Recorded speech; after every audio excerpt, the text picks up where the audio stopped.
O Tesouro americano sancionou o ministro do STF brasileiro, Alexandre de Moraes, com a Lei Magnitsky. Mas o que isso funciona na prática? E é justamente sobre isso que eu quero conversar com você hoje. Hoje eu vou explicar exatamente como funciona a Lei Magnitsky, a arma mais poderosa que os Estados Unidos têm contra autoridades estrangeiras. Vou mostrar o contexto histórico que criou essa lei, como ela funciona tecnicamente, porque o STF está no radar americano agora. Fique até o final, porque isso pode mudar completamente o cenário político brasileiro. Sejam muito bem-vindos ao Hub TNT, seu canal que descomplica a imigração para os Estados Unidos e que todos os dias traz informações de forma transparente e objetiva sobre tudo o que está acontecendo aqui na América. E ontem, uma notícia que tomou conta de todos os noticiários brasileiros. Mas deixa a gente entender melhor como que funciona e como iniciou, de fato, toda essa história que gerou a Lei Magnitsky. Para entender como essa lei existe, eu preciso voltar lá em 2019. Sergei Magnitsky era um advogado fiscal de 37 anos de Moscou. Ele descobriu o maior esquema de corrupção da história russa moderna, 230 milhões de dólares roubados do tesouro público russo. O esquema funcionava assim: funcionários corruptos roubavam documentos de empresas, transferiam propriedade para criminosos, alegavam prejuízos falsos e recebiam reembolsos tributários gigantescos. Era genial, mas criminoso. Magnitsky fez o que qualquer advogado honesto faria: denunciou tudo às autoridades russas. Nomeou os culpados, apresentou as evidências e esperou que a justiça fosse feita. Mas algo inesperado aconteceu. Ele foi preso, acusado exatamente dos crimes que havia denunciado, pelos mesmos funcionários que ele havia denunciado. Passou 358 dias na prisão, foi torturado, teve tratamento médico negado e morreu aos 37 anos em novembro de 2009. Bill Browder, um cliente americano de Magnitsky, transformou essa tragédia em uma verdadeira cruzada. Durante 3 anos, ele fez lobby no Congresso americano para criar uma nova arma contra a corrupção global. Em 2012, nasceu a Lei Magnitsky. Em 2016, ela virou global. Hoje, mais de 1.500 pessoas no mundo inteiro estão nessa lista e o número só cresce a cada ano. Os americanos entenderam uma coisa fundamental: quando autoridades corruptas roubam dinheiro público, esse dinheiro passa pelo sistema financeiro americano. Bancos de Nova York, contas em Miami, mansões em Los Angeles. Então, criaram uma lei que diz que se você viola direitos humanos ou é corrupto, não pode usar nosso sistema financeiro. E como o dólar é uma moeda global, isso significa isolamento econômico total. Imagine uma máquina que consegue desligar qualquer pessoa do sistema financeiro global em 24 horas. Essa máquina existe e ela se chama OFAC, Office of Foreign Assets Control. É como se fosse um comando central que controla o sistema circulatório da economia global. Quando eles apertam um botão, é como se cortassem toda a circulação financeira de uma pessoa em qualquer lugar do mundo. O OFAC tem um orçamento de 200 milhões de dólares por ano e 300 investigadores especializados. Para você ter uma ideia do poder, eles processam mais de 12 trilhões de dólares em transações todos os dias. É mais que o PIB inteiro do Brasil. E a Lei Magnitsky funciona principalmente como uma tríplice punição. Imaginem um condenado perdendo simultaneamente os seus bens, sua liberdade de locomoção e seu direito de trabalhar. É exatamente isso, mas em uma escala totalmente global. A primeira arma é o congelamento de ativos. É como se a pessoa morresse financeiramente, mas continuasse viva. Todo o dinheiro, toda a propriedade, todo investimento, tudo vira gelo instantaneamente. Vou dar um exemplo prático. Imagine que você tem 10 milhões de reais numa conta no Itaú, mas essa conta recebe transferências internacionais que passam por Nova York. No momento que você é sancionado, essa conta fica inacessível. Não importa que você seja um banco brasileiro. Se a transação toca o sistema americano, ela congela. É como se fosse uma teia de aranha global. O sistema financeiro americano está no centro e qualquer fio que você toca, a aranha sente. SWIFT, Correspondent Banking, Clearing em dólares, tudo passa pelos Estados Unidos. O processo funciona assim: às 9 horas da manhã, você é incluído no SDN List, ou seja, a lista de sancionados com a Lei Magnitsky. Às 9h01, um alerta automático vai para 8.500 bancos no mundo inteiro. Às 9h02, qualquer transação sua automaticamente é rejeitada. É como se você vivesse como um leproso financeiro. Ninguém pode tocar em você sem se contaminar. Agora vem uma regra cruel, a regra dos 50%.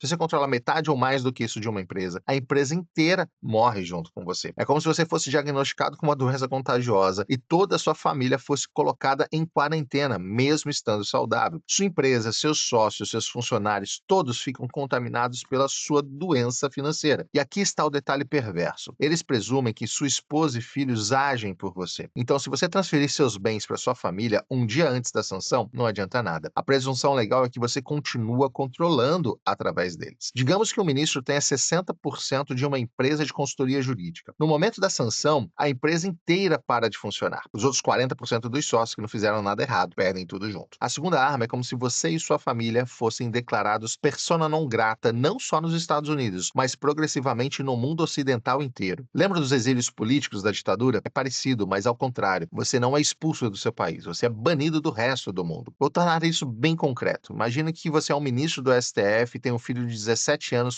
sonhando em estudar medicina em Harvard. No dia da sanção, esse sonho morre automaticamente. Não importa se o garoto tirar nota máxima no ACT, se for o melhor aluno do Brasil, ele jamais pisará em solo americano. Sua filha está fazendo intercâmbio na Califórnia, tem 48 horas para voltar ao Brasil antes do visto ser cancelado. Sua esposa tem uma viagem marcada para Nova York, cancelada automaticamente. E aqui tem um efeito dominó muito importante. Canadá tem a lei Magnitsky própria, Reino Unido também, União Europeia idem, e como se o mundo ocidental inteiro fechasse as portas para você e para sua família. A terceira arma, você vira um pária comercial. É como se tivesse uma doença contagiosa que ninguém quer pegar. Imagine alguém que foi flagrado colando numa prova importante. Mesmo depois de anos, outros estudantes hesitam em fazer o trabalho em grupo com essa pessoa, com medo de serem associados àquela trapaça. É exatamente assim que as empresas reagem a pessoas sancionadas. As multas por violar são de até 20 milhões de dólares para empresas, 250 mil dólares e 20 anos de prisão para pessoas físicas. Mas o medo vai além das multas. Digamos que você seja ministro do STF e tenha uma empresa de palestras. No dia da sanção, a Microsoft cancela a licença do Office da sua empresa. O Google bloqueia suas contas. A Amazon Web Services desliga seus servidores. Não porque você usou essas empresas para algo errado, simplesmente porque elas não podem correr o risco de continuar tendo qualquer tipo de relacionamento contigo. E aqui acontece algo fascinante do ponto de vista comportamental. As empresas ficam com tanto medo que exageram na cautela. É o que chamamos de overcompliance. É como numa epidemia, as pessoas evitam não só quem está doente, mas também quem esteve perto de quem está doente. Bancos cortam relações não só com os sancionados, mas com quem fez negócios com o sancionado. Você é sancionado na segunda-feira, na terça, seu banco corta relações. Na quarta, o banco do seu escritório de advocacia corta também, com medo de qualquer tipo de associação. Na quinta-feira, até o banco do prédio onde fica o seu escritório fica nervoso. É um esquema cascata de medo que vai tomando conta de todo o redor do sancionado. Agora eu vou explicar como eles detectam tudo isso. É como ter um Big Brother financeiro que nunca dorme. Imagine o algoritmo do Facebook que sabe quando vocês vão terminar o namoro antes de vocês saberem. O sistema de detecção de sanções é assim, mas para o dinheiro. Cada transferência bancária tem códigos específicos. Toda transação deixa rastros digitais. Inteligência artificial cruza bilhões de dados em tempo real. É como se cada movimento financeiro fosse uma pegada digital que nunca vai se apagar. Você transfere 50 mil reais de uma conta do Brasil para uma conta na Suíça. Essa transferência passa por 3 bancos intermediários e 2 deles são americanos. Cada um desses bancos roda seu nome automaticamente contra a SDN List. Se bater, a transferência para instantaneamente. O OFAC usa a tecnologia de mapeamento de redes sociais para identificar qualquer tipo de conexão. É como se fizessem um LinkedIn do crime. Mapeiam quem conhece quem faz negócios com quem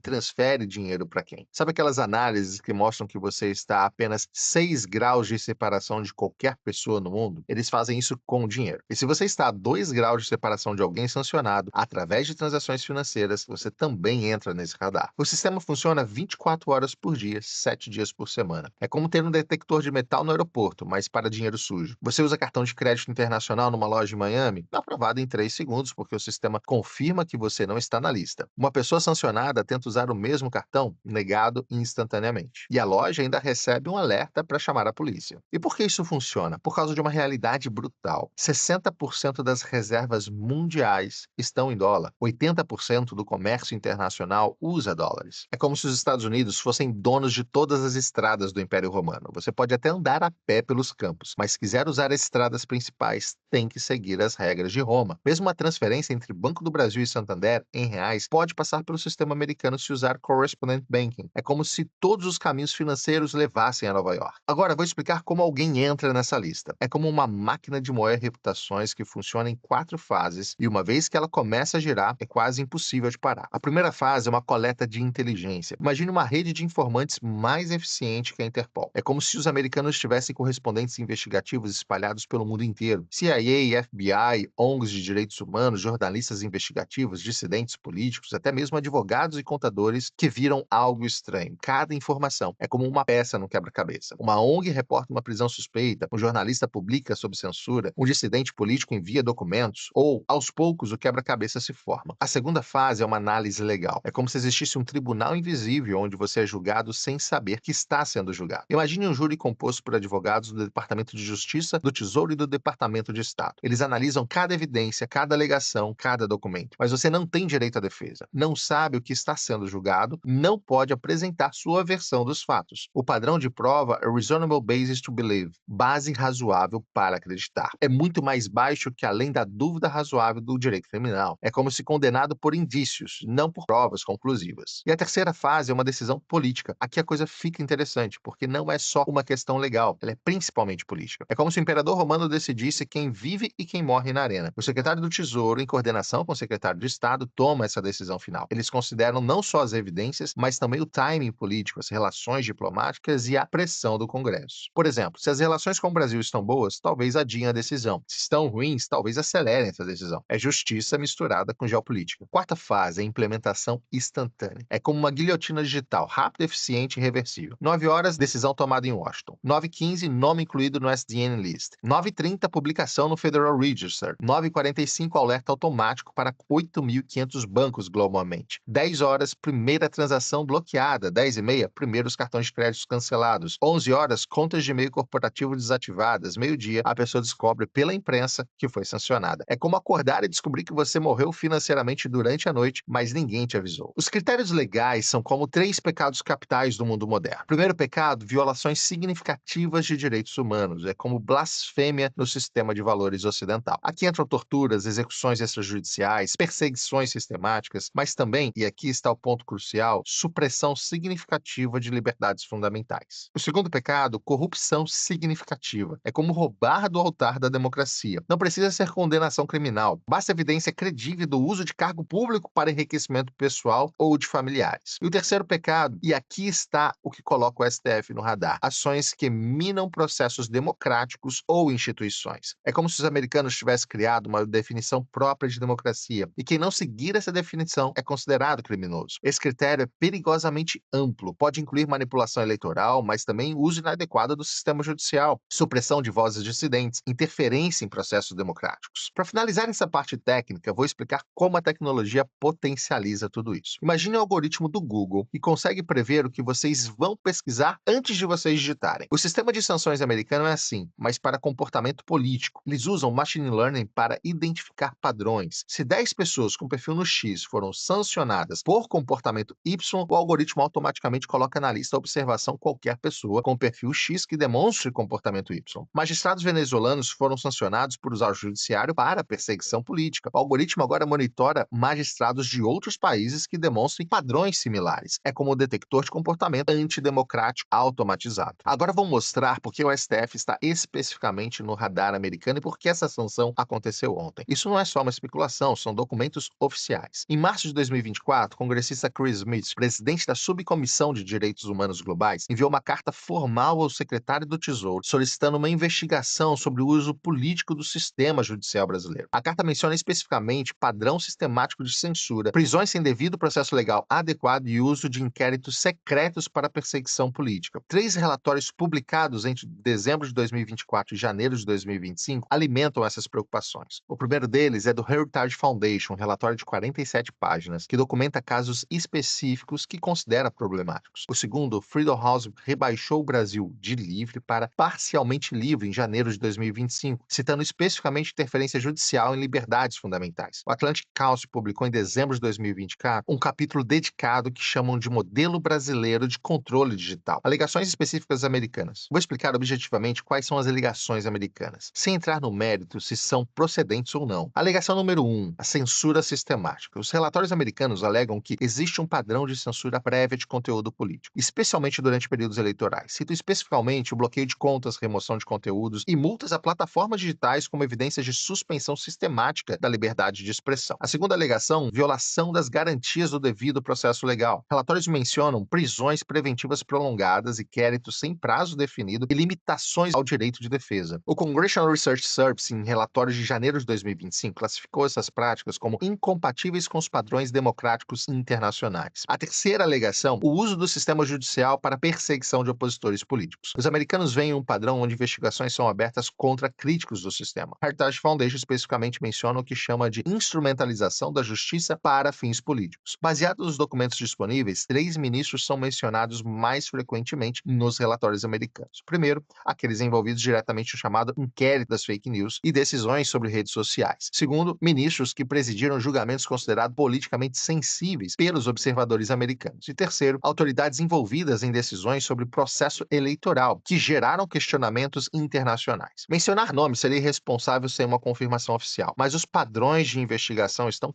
claros nos documentos. A pressão americana serve uma escalada previsível. Em janeiro de 2024, os primeiros relatórios de think tanks questionando erosão democrática. Em março de 24, primeira carta congressional oficial. Em junho de 24, audiências no Congresso sobre autoritarismo judicial na América Latina. Em setembro de 24, reuniões entre diplomatas americanos e organizações da sociedade civil brasileira. Em dezembro de 24, um relatório do Departamento de Estado menciona Brasil em sessão sobre preocupações democráticas. Em janeiro de 2025, o Congressional Research Service recomenda considerar todas as ferramentas disponíveis, linguagem típica antes das sanções. Baseando em precedentes internacionais, 3 cenários podem ter acelerado e, de fato, causado essas sanções. Primeiro, a escalada das práticas consideradas problemáticas pelos americanos. Segundo, casos que ganham repercussão internacional negativa. E o terceiro, pressão política interna nos Estados Unidos, especialmente de grupos de lobby brasileiros e americanos. Essas sanções aplicadas vão ter um impacto sem precedentes na história brasileira. Primeiro, o impacto diplomático, a maior crise nas relações entre Brasil e Estados Unidos desde a redemocratização. Segundo, o impacto político, questionamento internacional da legitimidade institucional brasileira. E terceiro, um impacto pessoal, isolamento total das autoridades sancionadas no mundo ocidental. Resumindo, a Lei Magnitsky é real, é poderosa e, além de já ter sido aplicada para uma autoridade brasileira, está sendo sim considerada, inclusive, para outras autoridades, principalmente do STF. Ela nasceu na morte de um advogado russo corajoso, evoluiu para uma ferramenta global de pressão política e agora pode atingir o coração do sistema político brasileiro. O funcionamento é técnico, mas o impacto é devastador. Congelamento de ativos, banimento familiar, isolamento econômico total. A questão não é se essas alegações são procedentes. Isso cabe a cada um julgar. A questão é que os americanos acreditam que são. E isso basta para a aplicação da lei. A Lei Magnitsky mudou as regras do jogo global. Hoje, autoridades do mundo inteiro precisam considerar se suas ações podem ser vistas como problemáticas por Washington. E isso, independente da opinião que tenhamos sobre a legitimidade dessa interferência, é a nova realidade geopolítica. Se você quer entender como essas leis americanas afetam brasileiros, se inscreva aqui no canal e deixe nos comentários. Você acha que os Estados Unidos têm o direito mesmo de sancionar as autoridades brasileiras e está correto em sancionar o Alexandre de Moraes?